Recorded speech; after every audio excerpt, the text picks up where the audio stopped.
Hey guys, this is what ito yung unang araw namin dito sa Batangas. Nakatulog ka ba ng ayos? Nakatulog kami ng ayos? Hindi pa.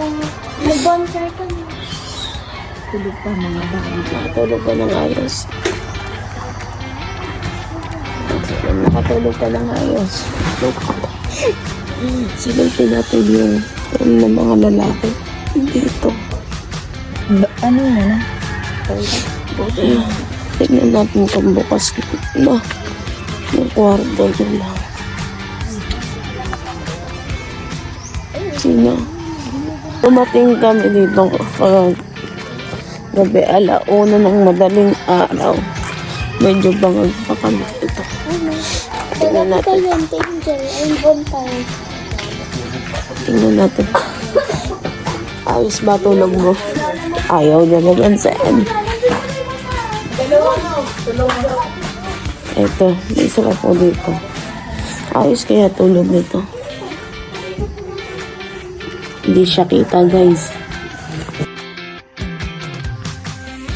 Unang araw dito sa Batangas.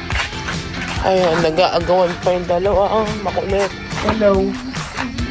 Good morning. Kumusta tulog? Pastor, o, sa mata. Ito po ang aming tatay Loloy. Kaway-kaway. Kanyang apo. Apo'y sinisipon. Ito po ang aming youth leader. Na lagi din sinisipon. Ewan ko lang kung meron. Ito din ang aming isa. Ang tawag sa'yo. Basta ikaw na yon. Saan kaya ang aming pastor?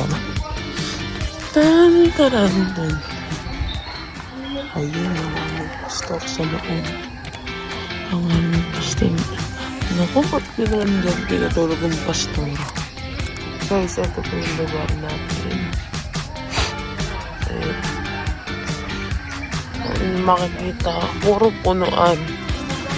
Ayan po yung bahay na aming tinutuluyan. At ito pa sa kabila. At napakaganda yung lugar na ito. Mga putuan. Ito buhay po namin ngayon. Nagluluto.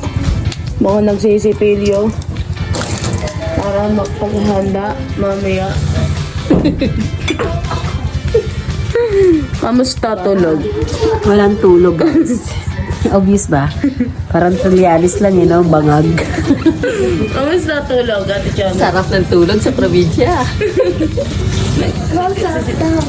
Kami? Oo, ang sarap nga ng tulog. Ang sarap ng tulog ko. Kasi nauna pa ako sa alarm clock ko.